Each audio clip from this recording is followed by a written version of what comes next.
Sin embargo, tenemos en esta ocasión a un invitado especial que hoy, el día de hoy, nos congratula en esta transmisión, que es el maestro Óscar Juárez Cárdenas, rector del Instituto de Investigaciones Jurídicas de la Organización Mundial de Abogados. En esta ocasión nos va a hablar del tema de colegiación y certificación profesional de los abogados en México. Maestro Óscar Juárez, bienvenido sea a su programa. Muchas gracias, estimada Lenny Alfaro, por esta oportunidad de compartir algunas ideas con respecto a un tema de fundamental importancia para los abogados en México y en general en el mundo. A través de este medio envío un afectuoso saludo a mi querido amigo, el abogado René Castelán Holguín, quien en este momento está en búsqueda de un espacio en el Congreso Legislativo del Estado de México como diputado local. Le envío todos mis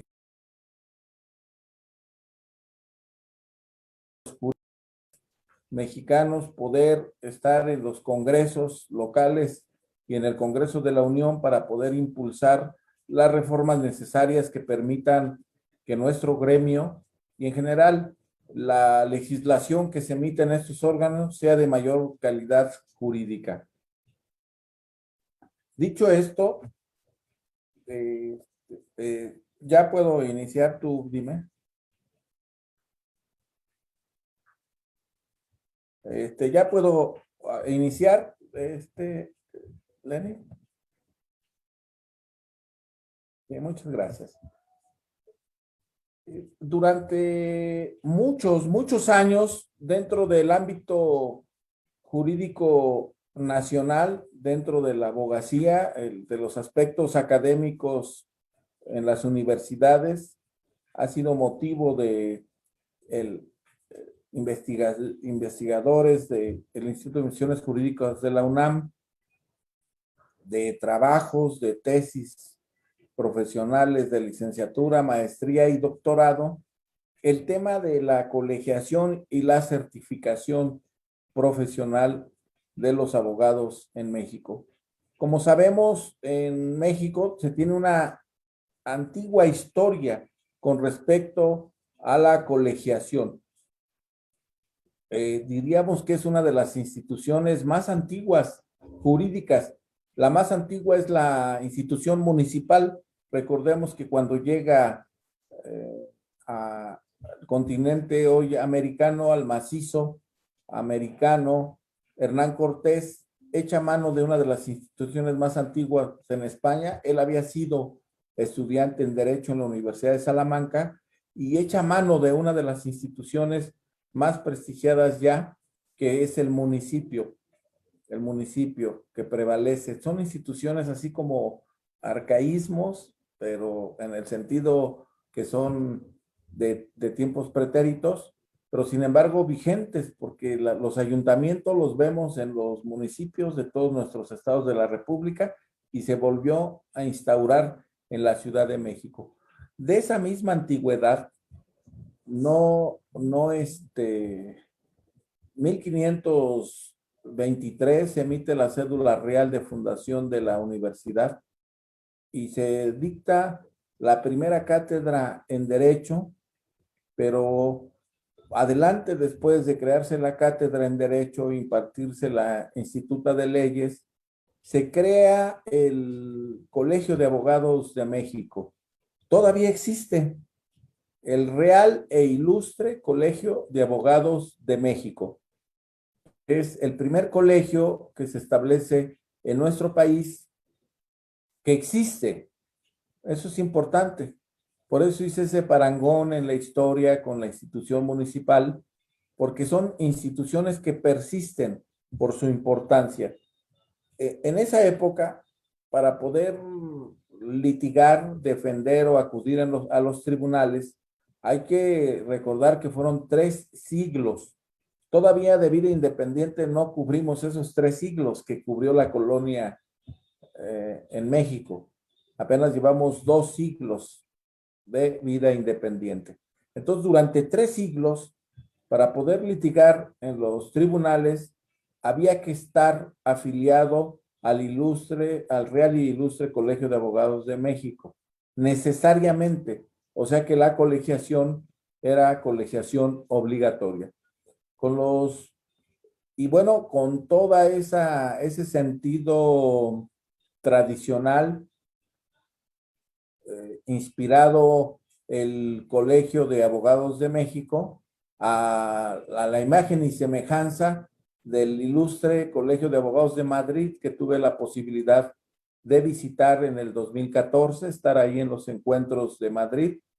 Y bueno, son dos instituciones hermanadas, incluso por convenios, el Colegio de Abogados de México, el Ilustre y el Colegio de Abogados de Madrid, y con todo ese protocolo propio del español, de un país donde dominó la monarquía, con la utilización de la toga, de la utilización de un lenguaje especial, de una forma de convivir, de una forma muy formalista, la forma de conducirse en este colegio. Y bueno, los aires de independencia de México, la introducción de todo el catálogo de libertades a partir de la Revolución Francesa, los derechos del hombre y del ciudadano, que va a aspirar a que el hombre viva en absoluta y total libertad, que no haya cortapisas a la libertad individual, pues trajo, entre otro conjunto de libertades de la vida, la libertad, todo ello, una libertad también muy importante, que es la libertad de asociación, la libertad de asociarse libremente. Y esto, evidentemente, que si había una disposición que obligaba a que te colegiaras, pues la corriente liberal que se instituye desde el Congreso, el primer Congreso Federalista, Republicano y Liberal de 1824, va a establecer en todo ese tránsito del siglo XIX la idea de que nadie puede ser obligado a pertenecer a una asociación si no es por su libre albedrío, por su decisión. Y eso es lo que ha prevalecido jurídicamente durante ya todos estos años de vida independiente, que ya son casi 200 años, después de la Constitución de 1957, profundizó en la idea de las garantías individuales, y la de 1917, que prácticamente el decreto que emite esa Constitución dice que reforma la de 1857, vuelve a reforzar esa idea de independencia del individuo ante el Estado, en su idea de pertenecer o no a una asociación. Así es que hoy en día nos encontramos con el panorama de que el pertenecer o no a un colegio de abogados en México es de manera individual y es por propia decisión. Esto ha sido motivo, lo dije al inicio, de múltiples discusiones, lo que se conoce como la colegiación obligatoria. Y hay tres vertientes, al menos pudiéramos distinguir esas tres vertientes de discusión, quienes apoyan la idea de que para mejorar los servicios jurídicos que presta el abogado en las diversas materias ante tribunales, ya sea laboralista, penalista, civilista, amparista, debe de pertenecer a un colegio de abogados para el mejor control. En la idea de que hay dos principios esenciales de manera constitucional y que uno debe de sobreponerse al otro principio, que si bien es derecho individual de cada abogado, amparado en esta idea de libertad para pertenecer a una asociación, por otra parte, hay un derecho del justiciable de recibir un servicio profesional de calidad, el destinatario del servicio jurídico. Entonces, el principio de la población, que es la mayoría, vamos a ir el pueblo, la mayoría de personas deben de tener la certeza que cuando van a un despacho de abogados, esa persona pues sea profesional y que haya un colegio de abogados que lo revise en su actualización jurídica de conocimientos. Y otra parte muy importante y que rige en los países es que el colegio de abogados tenga la capacidad de poder imponer sanciones a las malas conductas que atenten contra el ejercicio ético de la profesión. Desde ese punto de vista, el ciudadano a quien un abogado le cobra y no le da seguimiento a sus asuntos, que lo engaña, que le da vueltas, aparte de que pueda constituir un delito, pues comete una falta profesional y tendrá una oficina, un lugar a donde puede irse a quejar del abogado para que este abogado sea sujeto a un procedimiento interno. Hay países que desde hace muchos años tienen estos procedimientos. El caso de Argentina, el caso de Colombia y Honduras y también en los países europeos, donde los colegios de abogados llevan un colegio de sanción que puede ir desde la amonestación, la multa, la suspensión del ejercicio profesional, que puede ser apelable ante la suspensión temporal, que también pueden imponer, e incluso suspensión del ejercicio profesional, y siendo apelable la decisión del colegio ante los órganos jurisdiccionales del Estado. O sea que la importancia del tema es mayor, y los que apoyan esta idea, esta primera idea, que es que sí, el abogado debe de estar obligatoriamente colegiado en un colegio a efecto de poder garantizar el servicio jurídico y el derecho que tiene la ciudadanía a quejarse de ese mal servicio.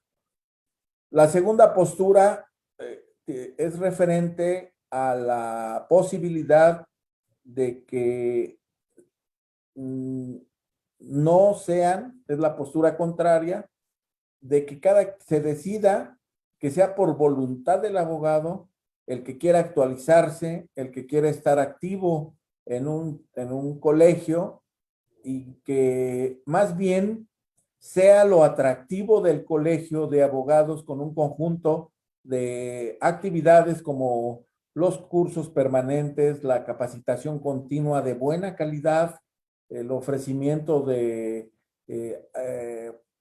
cuestiones formales como pudiera ser maestrías, doctorados dentro de los propios colegios en coordinación con universidades, o bien incluso procesos de certificación. Y ahí pudiéramos hablar de la segunda parte de este tema, que los propios colegios ofrezcan la certificación de tal forma que voluntariamente el colegiado pueda ir al colegio de manera libre y pague incluso sus cuotas de voluntad. Y hay una tercera postura, tal y como nos enseñaban siempre en las teorías en la escuela, que siempre hay dos posturas, y hay una ecléctica, una intermedia. Y esa postura ecléctica dice, no es ni colegiación obligatoria, ni tampoco dejarlo al libre albedrío de la persona. Hay que introducir un concepto intermedio que le llaman la colegiación necesaria. Colegiación necesaria, que toma elementos de estas dos partes, un tanto de que en algunos aspectos y para algunos casos se pida que efectivamente esté registrado y colegiado el abogado, y para algunos otros no, que puede ejercer de manera libre. Entonces, este concepto de colegiación necesaria es: tú vas a litigar en materia fiscal, es necesario que estés certificado y agregado en un colegio. Vas a llevar un asunto de cierta monta jurídica, pues es necesario que estés colegiado y certificado. Entonces, esto quiere decir que no abarca la totalidad, porque habrá compañeros que no se quieran certificar y sigan litigando como han litigado siempre. Pero hay verdaderamente asuntos de envergadura económica o de envergadura, todos los asuntos son importantes. No quiero con mi comentario minimizar el asunto en mis ya casi 30 años de ejercicio profesional. Para cada persona su asunto es el más importante. Así sea unas lesiones, unos golpes, por decir una mujer que está siendo maltratada en su casa. Es importante el tema para ella, un niño abandonado, pero a la vez hay asuntos de mucho impacto, de mucho impacto social, de mucho impacto económico, en donde a lo mejor ahí por necesidad el abogado tiene que tener certificación. Yo veía en el aspecto médico, les piden certificación para intervenir en ciertos aspectos médicos. No, no puede ser un médico general. No puede ser un médico general, debe ser un médico con certificación el que intervenga, pues, por decir, en cirugías plásticas, en cirugías reconstructivas, en operaciones al cerebro, ¿verdad? Todo lo que es la neurocirugía y onconeurocirugía, y los médicos, incluso enfermeras, tienen procesos de certificación muy bien definidos y muy bien delineados y cuidados. Los contadores públicos tienen procesos de certificación a través de sus colegios de abogados. Entonces, nos ubicamos en estas tres corrientes. ¿Cuál es la corriente que para mí me parece correcta, que tenemos nosotros que atender? Justamente es esta, la ecléctica, esta que yo estoy comentando, que puede combinar, y puede unir incluso, hay muchos abogados que se oponen a la certificación y a la colegiación. Dicen, yo he aprendido solo, yo no necesito, pero sin embargo hay que cuidar el aspecto social de a quién se le presta el servicio y que para ciertas actividades en códigos específicos se puede establecer como necesaria para ciertas actividades la colegiación. Entonces yo me he pronunciado ya en diversos foros y pláticas y organizaciones y con compañeros abogados que la certificación necesaria para poder acudir a ciertas actividades, digamos hoy, con el sistema de justicia penal que establece la Constitución, que el juez está obligado a garantizar una defensa técnica. La Constitución habla de defensa adecuada, pero luego el Código Procesal de Procedimientos Penales habla de defensa técnica. Entonces, si un abogado no tiene la capacitación necesaria, pues no es una defensa técnica adecuada, y ya hay mucho en este recorrido desde el establecimiento de este código y el establecimiento de este sistema penal que es necesario que el abogado sepa, y ahí cabría una certificación necesaria.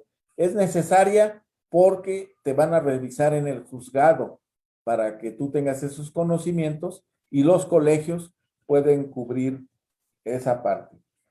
Pero ¿qué pasa en términos de la ley de profesiones?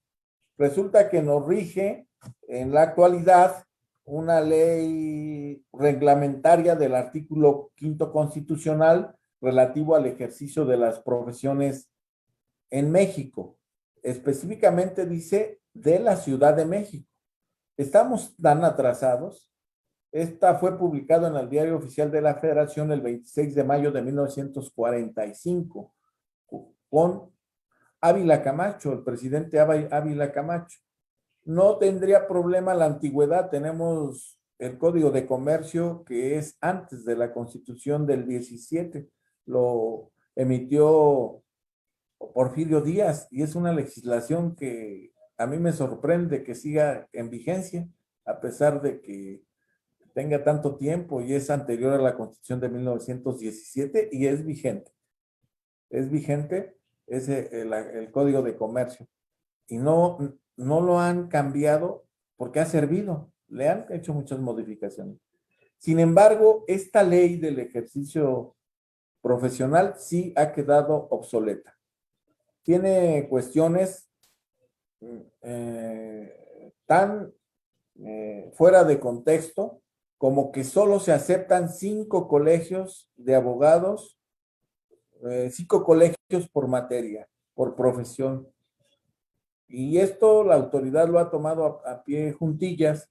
Y entonces, de 1945, cuando se aprobó esta ley, al día de hoy, el número de profesionistas que se han recibido, que estamos hablando ya de 75 años, es infinitamente superior al que egresaban en esas décadas.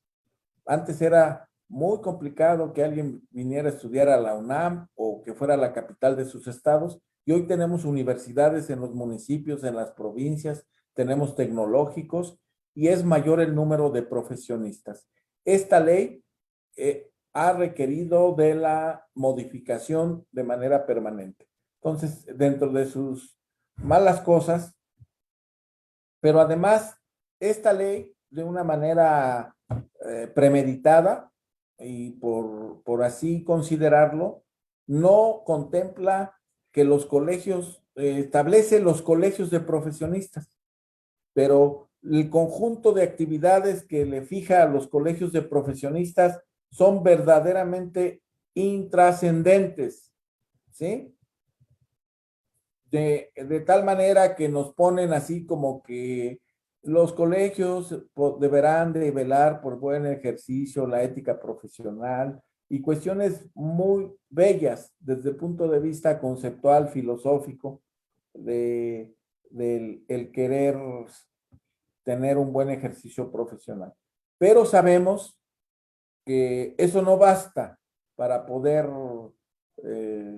tener colegios fuertes. ¿Qué es lo que hemos propuesto desde hace muchos años? Que los colegios de profesionistas, en una ley de carácter federal como pudiera ser esta, pero reformada, actualizada, defina exactamente de acuerdo a la población de cada estado de la República, de cada región, cuántos colegios de abogados, hablo yo de la abogacía, pero también cuántos de médicos, cuántos de contadores, de acuerdo a la población, porque no es lo mismo el Estado de México, que tiene casi 18 millones de habitantes, a Colima, que llega a 600,000 habitantes, ¿verdad? En ese sentido, ver por qué 5 y no 10 o no 8, no 9. Y el segundo aspecto de fundamental importancia lo significa que le dé la facultad plena a los colegios de profesionistas de certificar.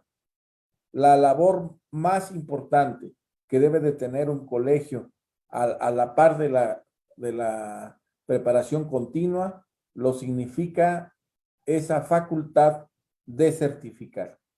Con un proceso obviamente evaluado, seguido a través de, puede ser sus procesos vigilados de los colegios, de las universidades públicas también, que sometan su proceso. Este es mi proceso de certificación, evalúamelo y yo lo aplico, pero lo aplica el colegio. Y con ello, sin lugar a duda, repercutiría en la buena preparación de los colegios. Y bueno, aunado a ello, tendremos la posibilidad de que los colegios de abogados, al certificar, al estar cuidando un buen ejercicio profesional, pues puedan cumplir con la segunda parte, que es el cuidado del ejercicio ético de la profesión. La gente quiere un servicio con ética y con calidad.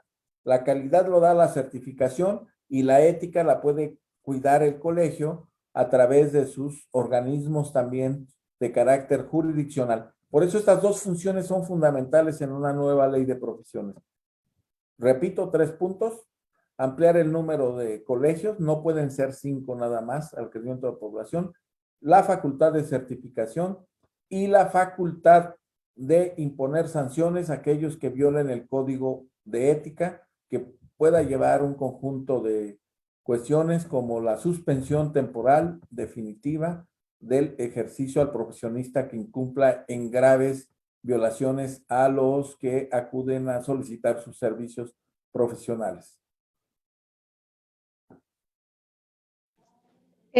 Maestro, si me lo permite, fíjese, acaba de señalar puntos muy importantes en esta parte de la colegiación respecto de precisamente la facultad que se tendría para certificar, en este caso, la función de los abogados e incluso, por ejemplo, como muestra un ejemplo en materia de justicia penal para adolescentes en la Ciudad de México, bueno, más bien tenemos una ley del Sistema Integral de Justicia Penal para Adolescentes que regula precisamente esa, no la colegiación, sino la especialización, que para mí es un punto de partida que pudiera ser parte importante para verificar precisamente que tal vez a futuro esas personas, esos abogados postulantes especializados en la materia de justicia penal para adolescentes, pudieran formar parte de una colegiación. ¿Por qué? Porque efectivamente la propia ley del Sistema Integral de Justicia para Adolescentes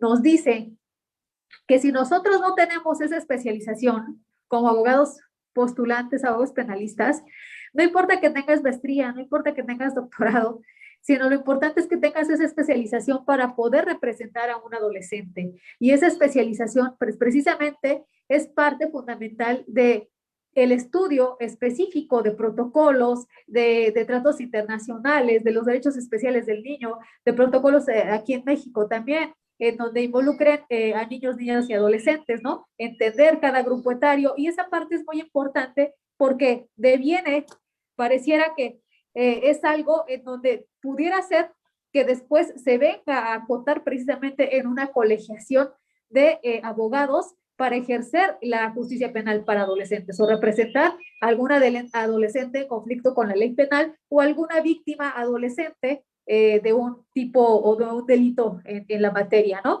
Entonces, también por otro lado, hace un par de años, estaba con en una parte de precisamente una charla de la colegiación, precisamente en Europa, en España propiamente, y nos señalaban una parte importante que incluso va muy ad hoc a lo que usted está señalando. En los colegios de abogados que tienen ellos, señalan que tienen una ley antilavado, entonces dicen, si nosotros como abogados postulantes tenemos un cliente que nos llega con un problema de lavado de dinero, entonces ellos, al formar parte de esa colegiación, están obligados a hacerle del conocimiento a su propio colegio de abogados que esta persona, ya sea física, una persona jurídica colectiva, una empresa, que está realizando actividades contrarias y que está obteniendo o bueno, está obteniendo recursos de procedencia ilícita, están obligados a hacerlo del conocimiento a su colegiado, ¿no? Bueno, perdón, a su colegio de abogados. Entonces, esa parte yo creo que también es importantísima para que cuando estemos en esa, pues esa implementación y esa mejoría de la colegiación en nuestro país, considero que es parte importante para evitar precisamente tanta cuestión de delincuencia de las empresas, ¿no? De delitos causados o propiciados por personas jurídicas colectivas, ¿no? Para evitar el blanqueo de capitales, ¿no? ¿Por qué? Porque entonces ya estaríamos tal vez como un código de ética que usted lo acaba de señalar, estaríamos obligados nosotros como abogados de decir, a ver, yo tengo este código de ética, tengo este cliente y ¿sabes qué? Está pasando esto. De momento nosotros lo podemos ver en una situación contraria, ¿no? Porque nos han creado y nos han generado el chip del secreto profesional. Sin embargo, esta es una cuestión que atañe a la nación, ¿no? En este tipo de delitos propiamente. Entonces, muy interesante su tema, perdón, doctor, por haberlo ¿No? interrumpido. ¿no? Es importante esta posibilidad de, en tu voz, en tu palabra, en tus ideas frescas, juveniles y profundas, manejas dos temas capitales, el de que ya apuntan a la idea de lo que nosotros hemos venido pensando. Así como ya se da en materia de justicia para adolescentes, que es necesario que el que acuda a la defensa de un menor o un adolescente sea un experto, un perito, el que conozca, como lo has dicho tú, de todo el badaje de legislación, que en esa materia a veces es más la internacional, ¿no? Los estados internacionales que más protegen. Y toda la teoría, eh, eso da la idea de lo que pensamos.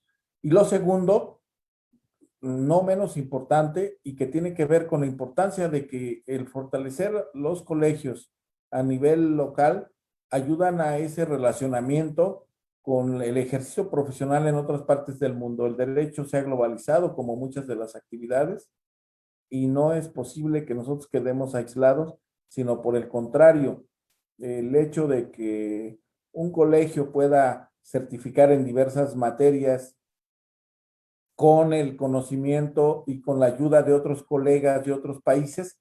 Lo hemos hecho desde la Organización Mundial de Abogados, de la que soy miembro y me desempeño a la fecha como rector, y donde hemos comentado estos temas. A ver, amigo, allá, ¿cómo le hacen?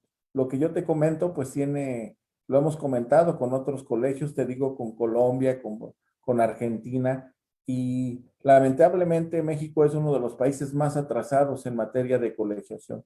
Nosotros hacemos capacitación, damos conferencias, etcétera. El ILUCE tiene una labor importantísima, la barra nacional. Yo fui presidente del 2013 al 2015 de la Confederación Nacional de Colegios y Asociaciones de Abogados de México, la CONCAM, que es la confederación más fuerte, y conozco el movimiento gremial, lo que hacen las federaciones en los estados, las barras, los colegios. Hay barras muy serias, muy antiguas. El Colegio de Abogados del Estado de México, mi colegio, que hoy dirige un amigo, el maestro Enrique Lazaga Yamil, tiene 70 años de existencia. Entonces, en esa medida de aportar al conocimiento jurídico, pero podemos entrar en una fase de mayor formalidad a través de la certificación y la colegiación necesaria. Muy importante, doctor. Doctor, fíjese que hay una parte que a veces escapa, por ejemplo, en este momento, porque, por ejemplo, la temporalidad. ¿Qué temporalidad a mí me va a funcionar, por ejemplo, para certificarme y para formar parte del colegio? ¿Por qué? Porque usted acaba de señalar en su momento algo respecto de que pudiera a lo mejor de ser compatible o comparable más bien en la cuestión de los médicos, ¿no? Los médicos para certificarse necesitan, es más, para una especialidad, ni siquiera para una maestría, para un doctorado, para ejercer con una especialidad, independientemente de que si logran tener una especialidad, por ejemplo, tal vez en cirugía, como usted lo acaba de señalar, ¿no? Cirugía plástica, necesitan precisamente formar parte de un colegio, Un colegio. ¿no? De un colegio, y de ese colegio, el cual los va a examinar por una temporalidad mínima de cada 5 años. Y entonces se tiene que llevar a cabo o cumplir con toda serie de requisitos, ¿no? Para efecto de seguir, incluso no solamente para seguir como trabajando como médicos, en este caso, por ejemplo, cirujanos, sino simple y sencillamente para poder desempeñarse. Entonces, ¿por qué? Porque si no se desempeñan, perdón, si se desempeñan sin tener esa certificación por su colegio, entonces estamos hablando de que incluso incurren en un delito. Entonces, esa parte es muy interesante porque por eso pareciera que los abogados están renuentes, o muchos compañeros son renuentes a formar parte de la colegiación, ¿no? Porque dicen, ¿por qué me van a calificar? Simple y sencillamente porque usted lo acaba de señalar. Es un trabajo que nosotros estamos proporcionando y que finalmente es una garantía de que tanto para la persona que nos está contratando, tanto para nosotros, de decir, cuento con los conocimientos claves y básicos para llevarte tu representación en cualquier momento. Pero claro que si entonces yo temo a una colegiación, si yo temo a una certificación, pues es porque entonces no me estoy actualizando, porque entonces no estoy entendiendo, no estoy comprendiendo la dimensión de que tiene que funcionar nuestro sistema de justicia en la materia que se llame, pero nuestro sistema de justicia con nosotros como operadores y buenos operadores, y no solamente tener un título profesional, ya sea de licenciado y sin demeritar maestros o doctores, ¿no? Que implementan, incluso siendo doctores, wow, te encuentras con doctores que dices, caray, ¿doctor en qué? ¿O en dónde? ¿No? Y yo creo que esa es lo importante, la base, es decir, efectivamente necesitamos una parte en donde nosotros tengamos que realmente formar parte de un colegio para tener esa certidumbre y darle certidumbre a quienes estén frente a nosotros. Así es. Pues mira, yo quisiera dejar mis últimos comentarios tomando Claro que sí, por favor. lo que tú has comentado, y yo creo que este tema da para muchísimos comentarios y ojalá y tengamos la posibilidad de volvernos a encontrar y ver. Yo dejo en el tintero varios temas, pero apunto con lo que tú has en esta última inquietud de cuánto tiempo puede durar una certificación. Pues eso va a ser motivo de un análisis en el que participemos los propios profesionistas. ¿Qué pasó en una iniciativa que se presentó en el Senado de la República por la entonces senadora de la República, Arely Gómez? Establecían 5 años de duración de la certificación, pero lo daban como una concesión a algo que le llamaron entes certificadores, y lo daban como una prerrogativa a universidades privadas. Entonces no debe ser el elemento dinero el que determine si tu certificación dura 5 años, 3 o 10, sino debe de ser la naturaleza de la misma certificación por materia. Si tu materia, hay materias que tienen una velocidad mayor en reforma. Ahorita las materias en materia mercantil son cada año se está reformando la materia mercantil, la materia familiar también tiene. O sea, ¿a qué velocidad los sumas especialistas en cada materia podrían determinar? Mira, pues es tan rápida la velocidad con la que se gestan normas internacionales y normas nacionales que una certificación no puede ir más allá de 2 años, o de 3, o de 4, o de 5. Dejemos que sean los especialistas y que sea la necesidad de la materia y no el dinero ni otros aspectos los que intervengan para ello. Es un tema verdaderamente apasionante. Yo terminaría con un comentario que me viene a la mente de mi querido maestro José Muñoz Cota, el gran abogado y poeta mexicano, que nos decía a nosotros, miren, solamente los que obran mal le temen a los que hablan bien. Y yo diría, solamente le temen a la certificación los abogados que obran mal. Los que quieran obrar bien o le temen a los colegios. ¿Por qué? Porque hay una especie como de complacencia y de complicidad en su actividad. Pero si tú eres una persona honesta, una persona que te quieres capacitar, no le tienes miedo a la certificación, no le tienes miedo a estar públicamente en un colegio, al contrario. Yo tengo 30 años colegiado, dando la cara, estando en federaciones y pugnamos por la colegiación en México, pero también que no sea una camisa de fuerza, sino que estés en un colegio porque lo ames, lo quieras y que tu colegio te ayude. Les abrazo con el alma a todos los que nos han escuchado y estimada Lenny Alfaro, te agradezco este espacio. Al contrario, maestro, muchísimas gracias y ojalá que tengamos otra plática para poder ahondar más en esta parte. Es muy interesante y le agradezco mucho sus comentarios. Muchísimas gracias. Que tenga buena tarde. Buenas tardes a todos. Gracias. Hasta luego. A la revista Lex Informa. Gracias, maestro. Hasta luego. Hasta luego.